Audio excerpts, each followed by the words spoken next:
Fala pessoal, meus viajantes da literatura, eu sou a Carol, esse é o canal do Literatur e por aqui você vai ver muita literatura de qualidade. Então aperta o sino, não esquece nenhuma notificação de vídeo e vem comigo embarcar nessa aventura maravilhosa que é o mundo da literatura. Em 2024 passaram por mim livros excepcionais. Eu li A Hora da Estrela, li Helena, Vidas Secas, Crime e Castigo, Incidente em Antares, Olhar os Lírios do Campo e outros livros que foram sensacionais e inesquecíveis. Então, 2025 eu espero que seja muito melhor no quesito leituras e por isso hoje no vídeo eu vou trazer com vocês quais são os livros que eu coloquei como meta para ler em 2025.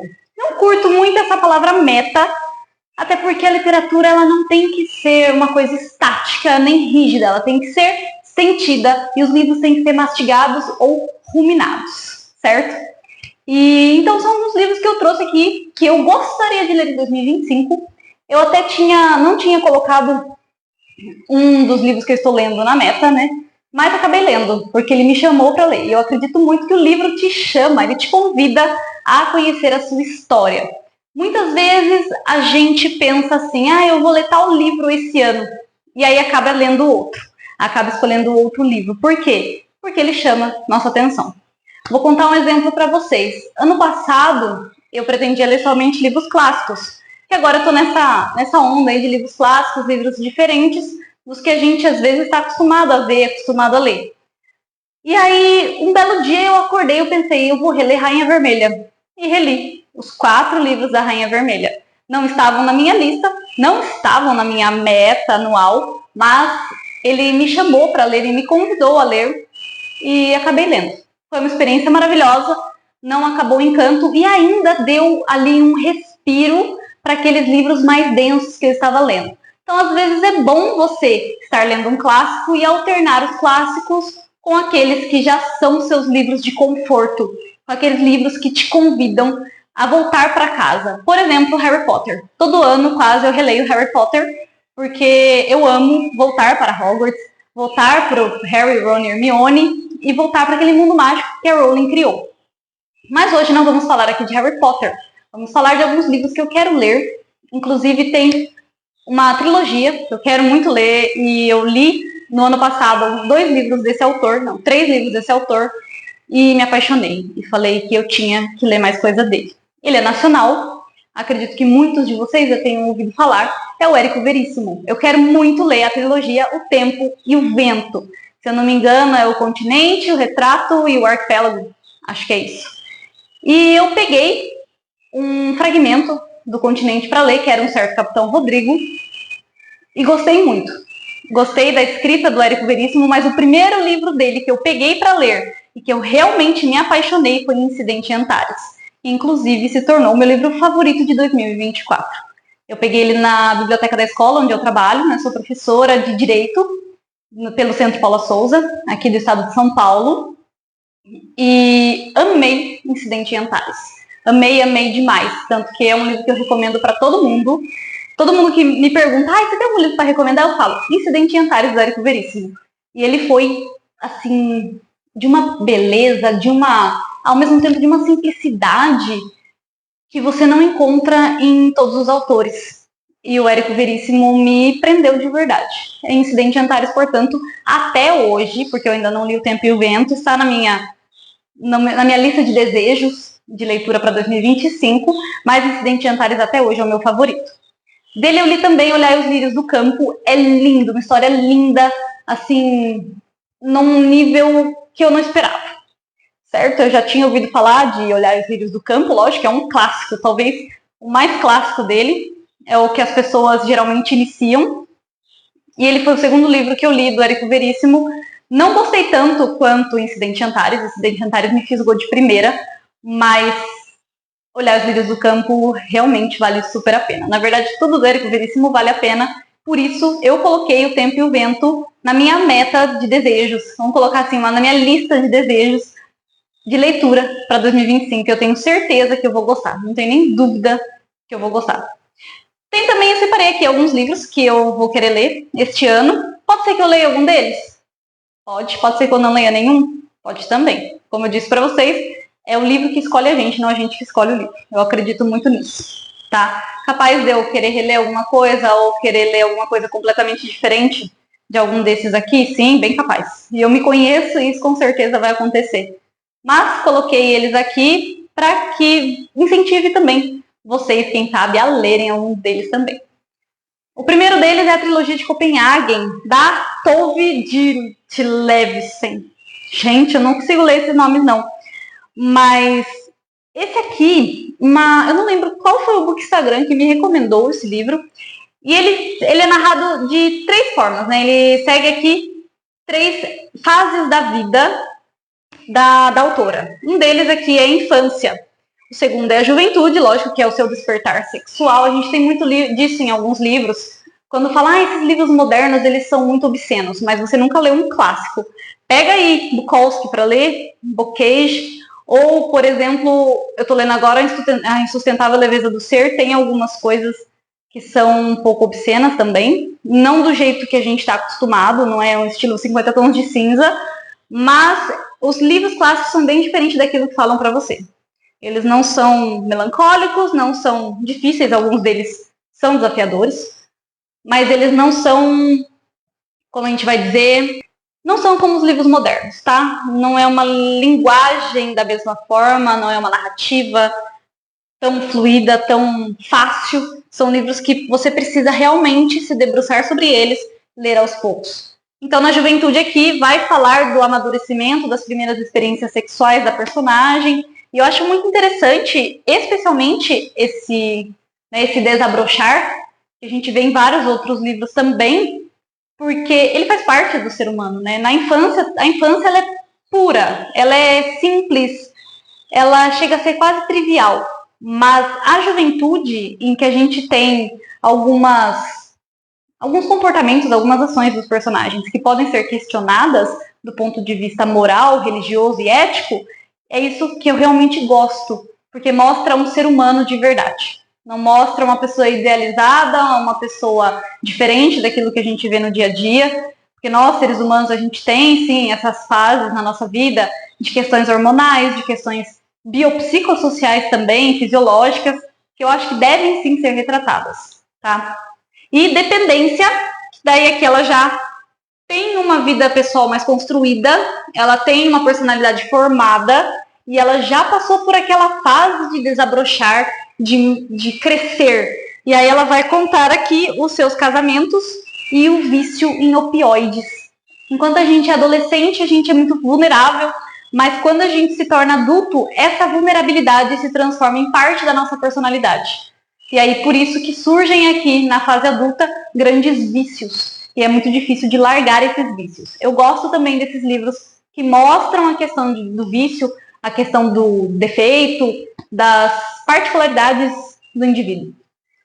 Se você quer um livro também mais ou menos nesse estilo e que vou falar dele também mais pra frente, porque eu gostei bastante do livro, ele tem umas questões além da sexual, que é Mulheres, do Charles Bukowski. O Charles Bukowski é um escritor alemão e ele conta suas aventuras sexuais, mas de maneira um pouco mais explícita. Só que o personagem principal desse livro, do Charles Bukowski, ele também é viciado, só que ele é viciado em mulher. E aí a gente vê aqui uma forma de vício, não muito diferente do vício em opioides, porque ainda é um vício, só que de uma maneira mais crua e primitiva. Mas esse aqui é um dos que com certeza estão na minha lista e eu vou muito, muito querer ler. Vamos ver se vai rolar. Sempre tem um autor na minha meta, na minha lista de desejos, e esse autor é um dos meus autores nacionais favoritos, se não o favorito. Pode ser até um clichê, e aqui talvez vocês estejam adivinhando quem é. Pode ser um clichê falar que ele é meu favorito, pode ser um clichê falar que todo mundo tem que ler ele, mas a verdade é que todo mundo tem que ler. E é Machado de Assis. Esaú e Jacó. Esaú e Jacó é um triângulo amoroso. Um triângulo amoroso extremamente famoso, tá? Não no nível Capitu, Bentinho, Escobar, porque a gente não tem certeza se em Dom Casmurro há um triângulo amoroso, se há uma relação da Capitu com o Escobar, se ela traiu ou não traiu, se o filho deles é dela com o Escobar ou dela com o Bentinho, mas em Esaú e Jacó a gente tem isso de forma mais clara, forma menos equivocada. Machado de Assis. Dele eu já li Dom Casmurro, já li O Alienista, Memórias Póstumas de Brás Cubas é o meu favorito dele, e Helena, que eu li no ano passado e que foi maravilhoso, porque parece uma novela mexicana. E eu sou uma fã de novela mexicana. Machado tem esse estilo meio novelesco de contar as coisas, como se ele realmente estivesse falando de algo que aconteceu ali, naquela cidade, numa determinada cidade, região, no período em que ele estava ali. E Esaú e Jacó tá na minha lista também. Eles são muito curtinhos, os livros do Machado, e não se engane porque as histórias são muito profundas, só que não tem uma linguagem extremamente difícil de você entender. Então, se você quer começar por um clássico nacional, comece por algum do Machado de Assis. Eu tenho outros dele aqui, tenho A Mão e a Luva, tenho também Ressurreição e Quincas Borba para eu ler também. Eu vou ler em algum momento, mas Esaú e Jacó foi o que me chamou primeiro. Então, acho que eu vou começar por ele. Uma particularidade minha é que, mesmo como amante de literatura, eu não acredito nisso de escolas da literatura. Machado é considerado realista naturalista por quê? Porque ele descreve pessoas com uma dose de realismo forte, tá? Às vezes até exagerado. Ele não é romântico como José de Alencar, que coloca ali situações em que as pessoas podem ser vistas como utópicas, situações de utopia, de fantasia. Machado não tem isso. Machado ele é mais direto ao ponto, ele é preto no branco, objetivo. Só que eu não gosto de falar que Machado é realista naturalista, que ele se limita a uma escola literária. Porque Machado vai muito além de uma escola literária. O livro vai além disso.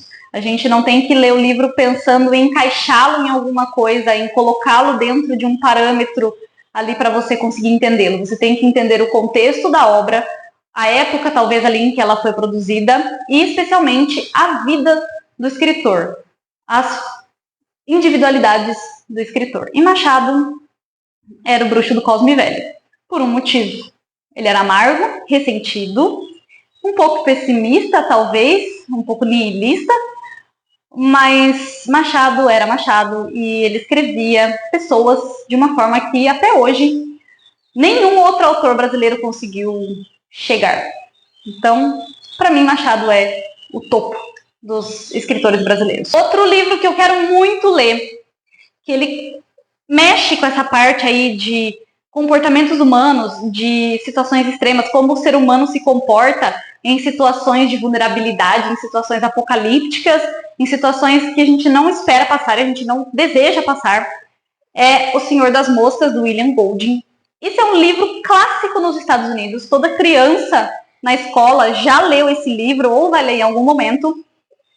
E eu acredito que se você quer entender um pouco mais da natureza humana, da natureza do mal, o poder, a violência e essa linha tênue entre o poder e violência, entre o que você pode exercer e aquilo que você precisa fazer, eu acredito que precisamos entender isso com O Senhor das Moscas. Precisamos ler O Senhor das Moscas para talvez ter uma noção de como o ser humano é capaz de fazer tantas coisas ruins para saciar suas necessidades, seus desejos, seus sonhos, suas esperanças, angústias e as suas maiores podridões também, certo?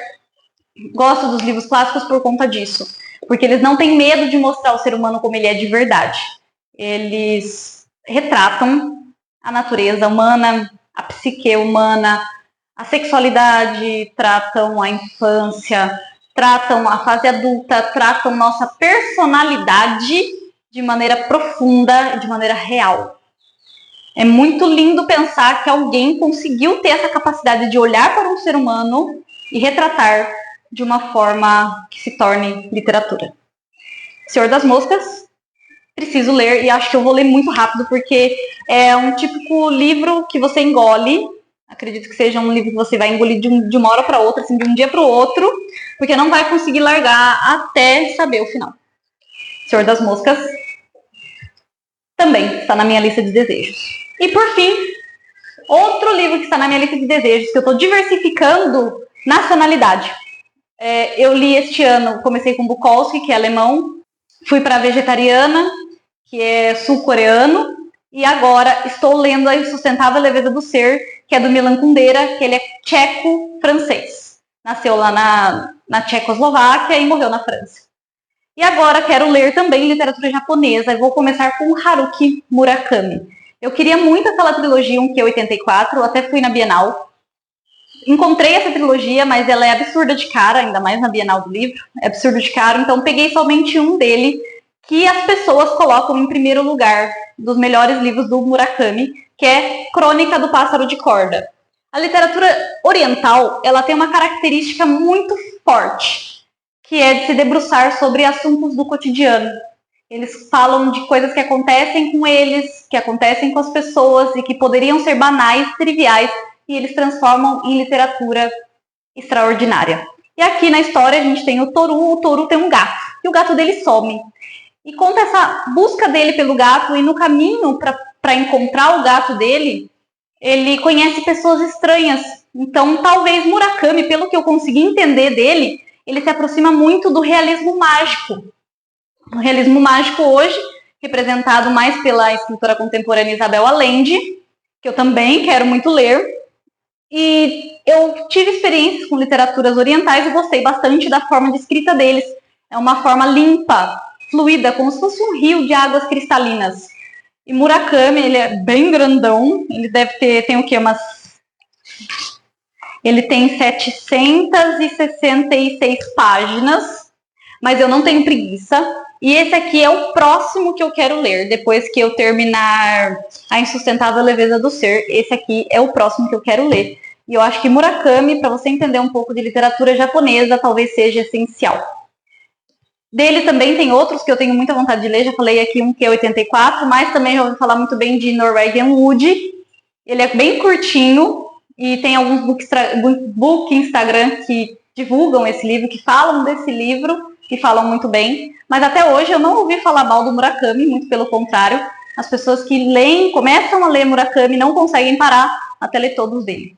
E Murakami vai ser o meu próximo da lista de desejos. Mas me conta aqui nos comentários qual o seu livro de desejo de 2025, qual é o livro que você mais está ansioso para ler, se você gostou de algum desses livros aqui que eu comentei hoje, se também está na sua lista de desejos e se você já encontrou a sua literatura favorita de 2025.